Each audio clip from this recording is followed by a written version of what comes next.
وہ جنت کی خوشبوئیں مجھے پکار رہی ہیں، وہ کھجوریں وہیں پھینکی، آگے بڑھے اور میدان جہاد کے اندر شریک ہو گئے، کفار کے اوپر ٹوٹ پڑے اور اس طرح لڑے کہ جان کی فکر نہ رہی، کفار کے اندر گھس کر مارتے رہے، ان کو قتل کرتے رہے، جہاں تک کہ ان کے حلق میں آ کر ایک تیر لگا تو حلق سے ایک نعرہ بلند ہوا، فزت برب کعبہ، اے رب کعبہ تیری قسم کھا کر کہتا ہوں کہ میں کامیاب ہو گیا۔ یہ ہے کامیابی کا معیار۔ جان دی ہوئی اسی کی تھی، حق تو یہ ہے کہ حق ادا کرنا، یہ زندگی اس کی راہوں میں لگانا، یہ رب کائنات کا پیغام تقاضا کرنا ہے۔ تو جب تم ان راہوں کے اندر نکلو گے، یہ سوال ہی پیدا نہیں ہوتا، یہ تصور ہی نہیں ہے۔ قیامت تک اور آدم علیہ السلام سے لے کر اہل باطل نے کبھی اہل حق کو گوارا نہیں کیا، اہل باطل نے کبھی اہل حق کو گوارا نہیں کیا۔ جب بھی کلمہ بلند ہوگا تو فرعون میدان میں آئے گا، جب بھی کلمہ بلند ہوگا نمرود میدان میں آئے گا، جب بھی کلمہ بلند ہوگا ابو جہل میدان میں آئے گا، جب بھی کلمے کی سربلندی کی جدوجہد کرو گے یزید سامنے آئے گا تو تمہیں نکل کے اس کا مقابلہ کرنا ہے۔ یہ ممکن نہیں کہ تم ایمان کی بات کرو، تم حق کی بات کرو، تم دین کی بات کرو، تمہارے مد مقابل طاغوت تمہیں بٹانے کے لیے نہ ہے، تو پھر ایسا نہ ہو کہ تمہارے قدم ڈگمگا جائے، پھر ایسا نہیں ہونا چاہیے۔ اپنے قدموں کے اندر استقامت، وَلِرَبِّكَ فَاصْبِرْ، اپنے رب کے لیے استقامت اپنے قدموں میں پیدا کرنا، ڈرنا مت، لرزنا مت، خوفزدہ مت ہونا، لڑ جانا، پھر جانا، مقابلہ کرنا کفر کا، یہ کام تم کرو گے تم رب کے بارگاہ میں کامیاب ہو جاؤ گے۔ اب رب کائنات کا فرما رہا ہے آخری آیتوں کے اندر، فَإِذَا نُقِرَ فِي النَّاقُورِ فَذَلِكَ يَوْمَئِذٍ يَوْمٌ عَسِيرٌ عَلَى الْكَافِرِينَ غَيْرُ يَسِيرٌ۔ اب رب کائنات نے ہدایت دی کہ یہ کرو، یہ کرو، یہ کرو، یہ کرو، لیکن اگر نہیں کرو گے تو کیا ہوگا؟ تو پھر ایک بات کو ذہن میں رکھنا کہ فَإِذَا نُقِرَ فِي النَّاقُورِ، جب وہ ناقور سور بھونکنے والا سور بھونکے گا، فَذَلِكَ يَوْمَئِذٍ يَوْمٌ عَسِيرٌ، وہ جو دن ہوگا وہ بڑا سخت دن ہوگا جب سور بھونکی جا چکی ہوگی، میدان حشر جم چکا ہوگا، برپا ہو چکا ہوگا، تمہاری کتنے چاہو گے؟ عَلَى الْكَافِرِينَ غَيْرُ يَسِيرٌ، جو ان باتوں کو نہیں مانتے، قرآن کو نہیں مانتے، دین کو نہیں مانتے اور کفر کی روش پر قائم رہتے ہیں، یزیدی لشکروں کے اندر کھڑے رہتے ہیں۔ فَإِذَا نُقِرَ فِي النَّاقُورِ فَذَلِكَ يَوْمَئِذٍ يَوْمٌ عَسِيرٌ عَلَى الْكَافِرِينَ غَيْرُ يَسِيرٌ، یہ دن ان کے لیے بڑا سخت ہوگا۔ تو صاحب یہ مفسر فرماتے ہیں کہ ان احکامات کے بعد یہ تنبیہ، یہ قیامت کی خبر، یہ قیامت کا برپا ہونا، سور بھونکا جانا، میدان حشر کا برپا ہونا خدا کی طرف سے تنبیہ ہے، الرٹ کیا جا رہا ہے، بتا دیا جا رہا ہے کہ کمپرومائز نہیں ہے خدا کی طرف سے، یا تو یہ پیغام پکڑ لو، یا ایھا المدثر قم فانذر وربک فکبر وثیابک فطہر والرجز فاہجر ولا تمنن تستکثر ولربک فاصبر، اور اگر نہیں تو پھر انتظار کرو۔ فَإِذَا نُقِرَ فِي النَّاقُورِ فَذَلِكَ يَوْمَئِذٍ يَوْمٌ عَسِيرٌ عَلَى الْكَافِرِينَ غَيْرُ يَسِيرٌ، پھر تو فیصلہ تمہارا ہونے والا ہے، نہیں چھوڑا جائے گا تمہیں، نہیں بخشا جائے گا تمہیں، کھڑے رہیں گے وہ جہنم کے فرشتے منہ کے بل گھسیٹ کر اس جہنم کی طرف تمہیں لے کر جا رہے ہوں گے کہ جس جہنم کی آگ اس قدر شدید ہوگی کہ 100 کوہ میل اتنا دور وہ جہنم کی آگ بھڑک رہی ہوگی، اس کی شدت یہاں پر پہنچے گی۔ اللہ کے رسول نے ایک سر دکھایا کسی جانور کا جس کے اوپر سر کے اوپر گوشت نہیں تھا، فرمایا کہ اس طرح کی کیفیت 100 کوہ کے اوپر ابھی تمہارے جسم ہوگا تو تمہاری کیفیت یہ بن جائے گی، کھال جل جائے گی، ایسی شدید آگ کے مطلب بھیگا جائے گا۔ فیصلہ کر لو کون سا راستہ اختیار کرنا ہے۔ یہ راستہ جو محمد مصطفیٰ نے اختیار کیا، جو صحابہ نے اختیار کیا، جو امام حسین نے اختیار کیا، یہ راستہ اختیار کرتے ہو یا وہ راستہ اختیار کرتے جو یزید نے اختیار کیا؟ اپنی مرضی، اپنا منمانی، اپنی خواہشات کا نظام، اور پھر کیا انجام ہوا؟ دنیا کی بھی رسوائی اور آخرت کی بھی رسوائی۔ صحابہ کرام رضی اللہ تعالیٰ عنہم اجمعین اور ہم میں بڑا فرق ہے، ہم یہ باتیں سنتے ہیں پر کوئی احساس ہمارے اندر پیدا نہیں ہوتا، جسم کمب جی وجن، جسم نکری وجن، کانڈار جی وجن، یہ نہیں ہوتا ہمارے اندر، ہمارے اندر یہ احساس پیدا نہیں ہوتا تھا۔ لیکن صحابہ کے سامنے جب یہ آیتیں نازل ہوئی تو صحابہ کے سامنے صحابہ بڑے پریشان ہوئے، فرمایا گیا ہے پھر کیا ہونا چاہیے، پھر کیا کرنا چاہیے رسول اللہ۔ مسند احمد کے اندر ابن کثیر نے حدیث نقل کی ہے، فرماتے ہیں ابن ابی حاتم نے فرمایا کہ آپ صلی اللہ علیہ وسلم نے فرمایا کہ میں کیسے راحت میں رہوں، کون؟ آقا نامدار فرما رہے ہیں میں کیسے راحت میں رہوں حالانکہ سور پھونکنے والا فرشتہ اپنے منہ میں سور لیے اس انتظار میں بیٹھا ہوا ہے کب حکم ہوتا ہے کہ میں سور پیوں. میں کیسے راحت میں رہوں. کون کہہ رہا ہے؟ آقا نامدار حضرت محمد مصطفیٰ صلی اللہ علیہ وسلم معصوم عن الخطا محبوب خدا. ان کو اتنی فکر ہے جنہیں معلوم ہے کہ جنتیں ان کے لیے بنی ہیں, سدرۃ المنتہا پہ جانا ہے, مقام محمود پہ جانا ہے, جن کو معلوم ہے, بتا دیا گیا زندگی کے اندر, لیکن فکر مندی ہے. اور ایک فکر مندی ہماری ہے, ایک فکر مندی ہماری ہے. ہم اپنی فکر مندی کو دیکھیں اور آقا نامدار کی فکر مندی کو دیکھیں. کیا فرماتے ہیں دوبارہ سنیے گا. میں کیسے راحت میں رہوں حالانکہ سور بھونکنے والا فرشتہ اپنے منہ میں سور لیے سر جھکائے اس انتظار میں بیٹھا ہوا ہے کب حکم ہوتا ہے کہ میں سور پھونکوں. صحابہ پریشان ہو گئے, رسول اللہ خدا آپ ہمارا کیا ہوگا یا رسول اللہ خدا ہم کیا کریں, ہمیں بھی کچھ بتائیے کہ ہم اس فکر مندی سے اپنے سینوں کو, اپنے دلوں کو, اپنے دماغوں کو آشنا کر سکیں. تو پھر آقا نامدار حضرت محمد مصطفیٰ صلی اللہ علیہ وسلم نے ایک دعا سکھائی اور اسی دعا پر درس ختم ہوا. ایک دعا سکھائی, اس دعا کو اپنی زندگی کا وظیفہ بنا لیجیے. یہ دعا مانگتے رہیے, اللہ کے رسول نے سکھائی ہے. اور کس سے دعا پوچھیں اور کس سے وظیفہ پوچھیں, وہ وظیفہ جو آقا نامدار نے بیان فرما دیا حدیث کے اندر ہے, ابن کثیر کے اندر ہے, اور یہ حدیث مسند احمد کے اندر ہے. آپ صلی اللہ علیہ وسلم نے فرمایا کہ پھر یہ پڑھا کرو حسبنا اللہ و نعم الوکیل وعلی اللہ توکلنا. اللہ رب العالمین کو اپنا وکیل بنا لیں, اسی کی مدد مانگتے ہوئے اسی رب کائنات کو اپنا وکیل کارساز بنا دو, نمائندہ بنا لو کہ آپ کو وہ اللہ کی بارگاہ کے اندر اس قیامت کے دن وہ رب کائنات آپ کو ہدایت بھی دے, آپ کی رہنمائی بھی کرے, آپ کی مدد بھی کرے, جس طرح وکیل منتخب کرتے ہیں وہ ہمیں سارے قانونی پیچیدگیاں تمام چیزوں کی. تو خدا کو اپنا وکیل بناؤ, اس کو اپنا مددگار بناؤ.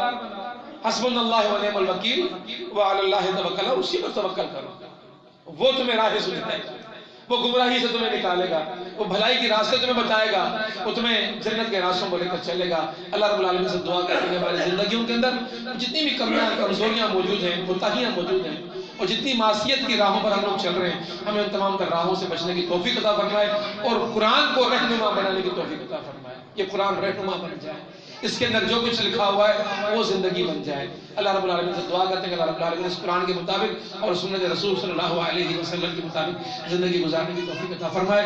اقول قولی ھذا استغفر اللہ لی ولکم ولسائر المسلمین فاستغفروہ انہ هو الغفور الرحیم.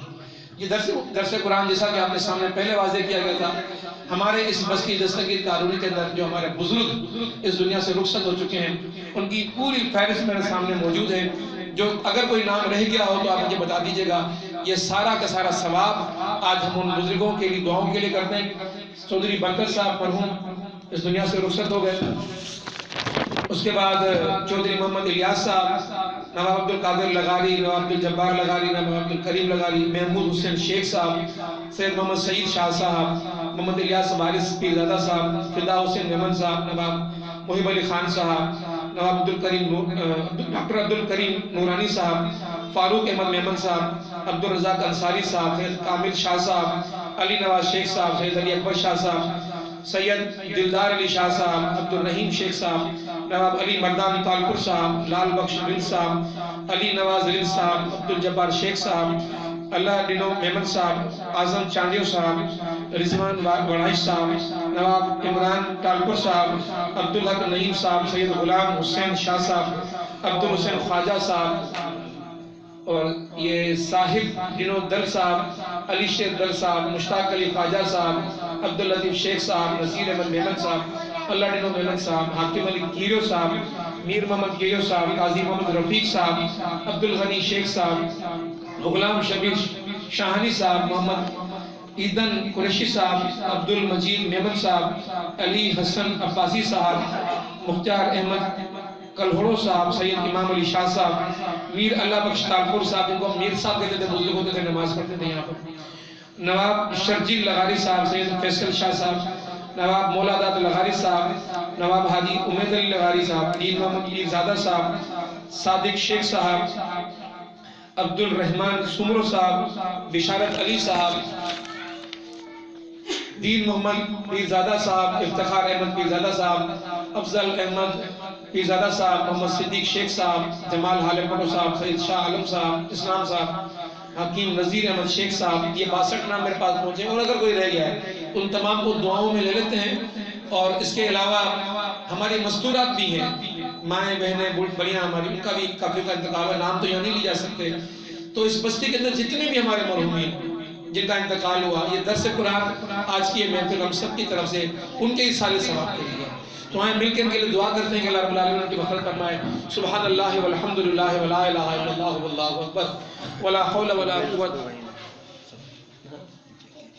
جگہ فی میں اچھے چکے ربنا ظلمنا انفسنا وان لم تغفر لنا وترحمنا لنکونن من الخاسرین۔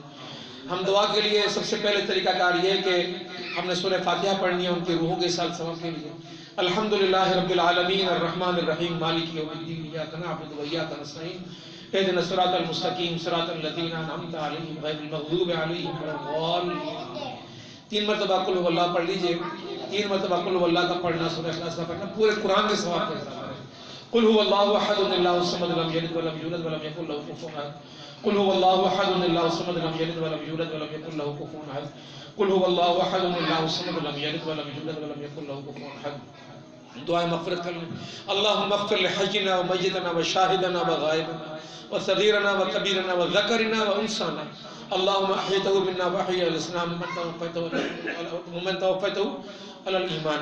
یا رب ذوالجلال ہمارے جتنے بھی بزرگ یہاں سے اس دنیا سے رخصت ہو گئے، خواہ مرد ہوں عورتیں ہوں، جوان ہوں بوڑھے ہوں، مرد لڑکے ہوں لڑکیاں ہوں، جو بھی یہاں سے گزر چکا ہے یا رب ذوالجلال تیری بارگاہ میں پہنچ چکا ہے، یا رب ذوالجلال تو اس سے درگزر کرنا، ان کی تمام معصیتوں کو گناہوں کو نافرمانیوں کو معاف فرما، یا رب ذوالجلال ان کی ارواح کو سکون کی حالت میں فرما، ان کی قبروں کو یا رب ذوالجلال تو ان کی قبروں کو نور سے منور فرما، ان کی قبروں کو جنت کے گہواروں میں سے گہوارہ بنا، یا رب ذوالجلال اے پروردگار آقا نامدار حضرت محمد مصطفیٰ صلی اللہ علیہ وسلم نے ان قبروں کے بارے میں فرمایا اور انگلیوں میں پیوست کر کے فرمائیں کہ یوں ہڈیاں پسلیوں میں گڑ جاتی ہیں جو جہنم کی قبریں ہوتی ہیں، یا رب ذوالجلال ایسی تنگ قبروں سے ہمارے ان بزرگوں کی ارواح کو بچانا، یا رب ذوالجلال میرے پیارے پیغمبر نے فرمایا کہ جہنم کے بچھونے ان کی قبروں کے اندر ڈالے جاتے ہیں کہ جو جہنم کے لیے منتخب ہوتے ہیں، یا رب ذوالجلال جہنم کے بچھونوں سے ہمارے ان بزرگوں کی ارواح کو بچانا،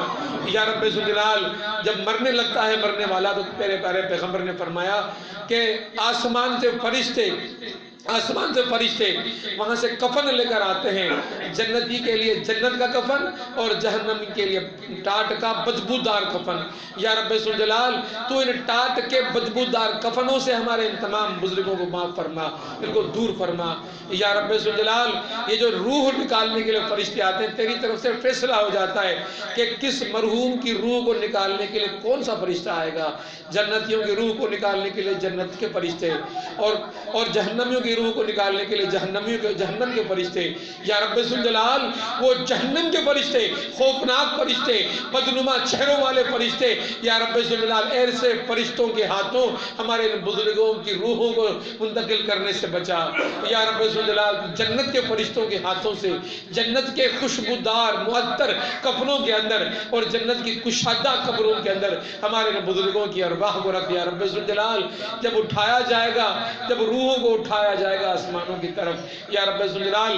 مکالمے ہوں گے ان آسمانوں پر بیٹھے ہوئے ان فرشتوں کے جو آسمانوں کے نگران ہیں، پوچھا جائے گا، نام پکار کر پوچھا جائے گا کہ کس کی روح کو لے کر آ رہے ہو، اگر جنتی کی روح ہوگی تو بہترین نام سے، اور اگر جہنمی کی روح ہوگی تو دنیا کے بدترین نام سے تخاطب کرایا جائے گا، یا رب ذوالجلال ہمارے بزرگوں کا جو استقبال ہوگا آسمانوں میں، ان کی ارواحوں کا جو تو نے استقبال کیا، یا رب ذوالجلال وہ جنتیوں کے احوال کے طور پر احوال فرما، پھر تیری طرف سے اعلان ہوگا کہ کتاب علیین یا کتاب سجین میں ان کے ناموں کو درج فرما دیا جائے۔ اے رب ذوالجلال ان تمام کے تمام بزرگوں کی ارواح کو جنتیوں کی کتابوں کے اندر ان کے ناموں کو درج فرما، یا رب ذوالجلال تو ہم سب کو اپنے بزرگوں کے لیے دعائیں کرنے والا بنا، ان کی نجات کے لیے صدقات اور خیرات اور خیری کام کرنے کی توفیق عطا فرما یا رب ذوالجلال. ہم بھی ان کی زندگیوں کا صدقہ ہیں. ہم اولاد اپنے والدین کی زندگیوں کا صدقہ ہیں. اگر اولاد نیک رستوں پر چلتی ہے تو اولاد کی نیکی کے اثرات ان ارواح تک پہنچتے ہیں. یا رب ذوالجلال تو ہمیں نیک وسیلہ نیک ذریعہ اپنے مرحومین کی ارواح کے لیے بنا دے. تو ہمیں نیکی کے راستوں پر چلنے کی توفیق عطا فرما دے. یا رب ذوالجلال جس طرح ہمارے بڑے اس دنیا سے رخصت ہو گئے ہمیں بھی اس دنیا سے رخصت ہونا ہے. یا رب ذوالجلال ہماری رخصتی کے سفر کو ہماری ارواح کی رخصتی کے سفر کو جنتیوں کے رخصتی والا سفر بنا دے.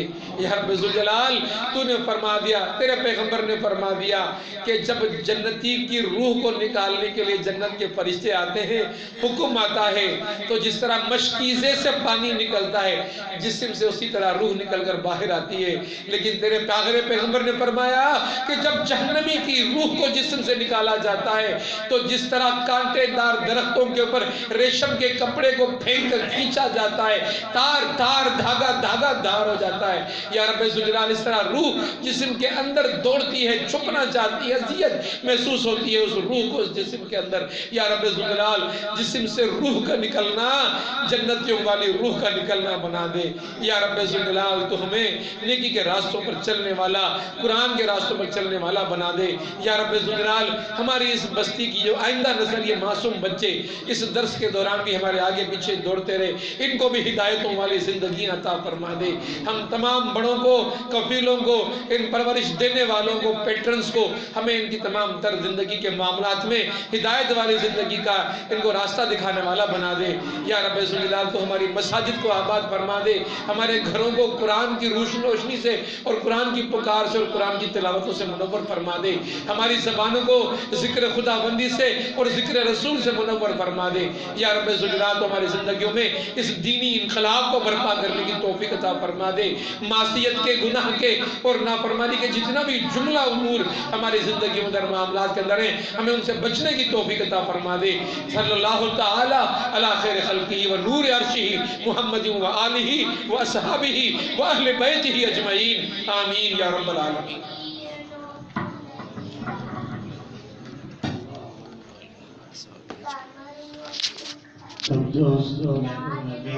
مانی جو بندوبست ہے کہ رات کو کھائی کو جو سجی وڈی مہربانی جنہاں دی شرکت کئی